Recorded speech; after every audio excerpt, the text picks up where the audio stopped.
Nusantara memiliki banyak sekali kerajaan yang tersebar di seluruh wilayahnya sejak dulu kala. Salah satu kerajaan yang kerap disebutkan sebagai kerajaan tertua adalah Kerajaan Salakanagara. Klaim kerajaan tertua milik Salakanagara tertuang dalam Pustaka Raja-Raja Ibumi Nusantara. Pustaka ini merupakan bagian dari naskah Wangsakerta yang diperkirakan dibuat pada tahun 1600-an.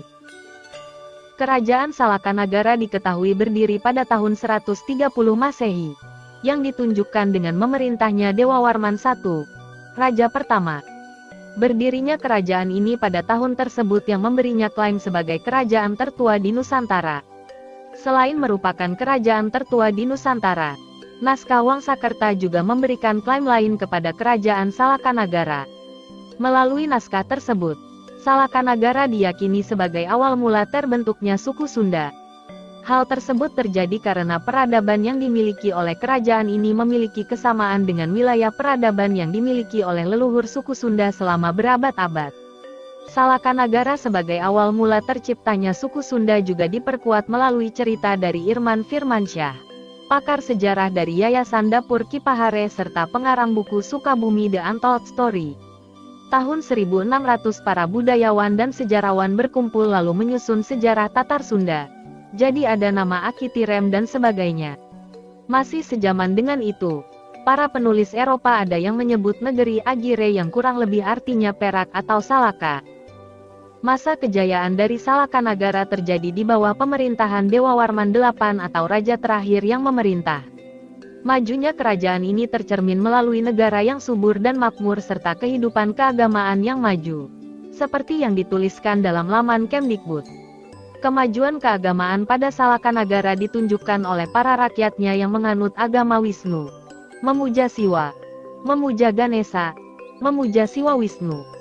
Namun, rakyat Salakanagara paling banyak melakukan pemujaan kepada Ganesha atau Ganapati. Pada masa tersebut, penduduk Salakanagara memiliki beragam pekerjaan yang digunakan untuk memenuhi kebutuhan sehari-hari mereka, seperti berburu, bertani, berdagang serta menjadi nelayan.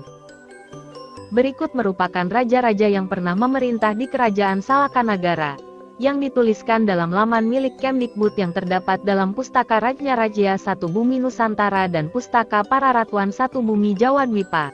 1. Dewa Warman I dengan gelar Prabu Dharma Lokapala. Dewa Warman Haji Raksagapura Sagara yang memerintah dari tahun 130 Masehi hingga 168 Masehi. 38 tahun. 2. Dewa Warman II dengan nama Prabu Dikwijayakasa Dewa Warman Putra yang memerintah dari tahun 168 sampai 195 Masehi. 27 tahun. 3. Dewa Warman II dengan gelar Sangasagara Bimaya Sawirya yang memerintah dari tahun 195 sampai 238 Masehi.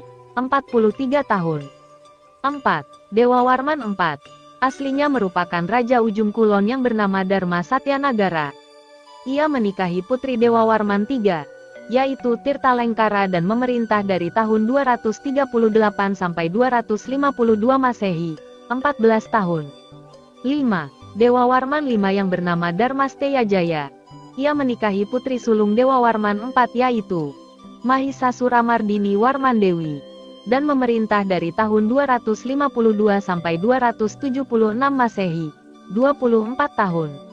Ia juga dikenal sebagai Sang Mokteng Samudera atau mendiang di lautan. 6. Dewa Warman V juga merupakan Senapati Sarwajala, Panglima Angkatan Laut.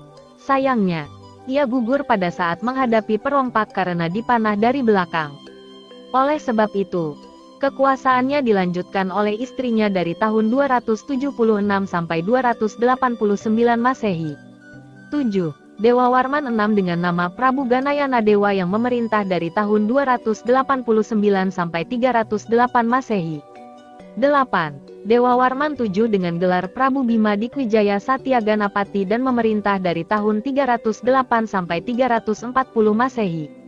9. Rani, Ratu Salakanagara, putri sulung dari Dewa Warman VII dengan nama Spatikarnawa Warmandewi, yang memerintah dari tahun 340 sampai 348 Masehi, 8 tahun. Ia melepaskan tahtanya saat menikah dengan Dewa Warman VII. 10. Dewa Warman 8. Raja dengan gelar Prabu Dharmawirya Dewa Warman yang memerintah dari tahun 348 sampai 363 Masehi, 15 tahun. Di bawah pemerintahannya, Salakanagara berada pada masa jayanya. Dewa Warman 8 dianggap sebagai raja terakhir dari kerajaan ini. Karena putra bungsunya yang menjadi Dewa Warman 9 telah menjadi raja bawahan Tarumanegara karena kerajaan tersebut menjadi besar dan kuat. Demikian kisah kerajaan yang disebut paling tua di Nusantara. Benarkah leluhur suku Sunda? Semoga bermanfaat untuk kita semua. Terima kasih.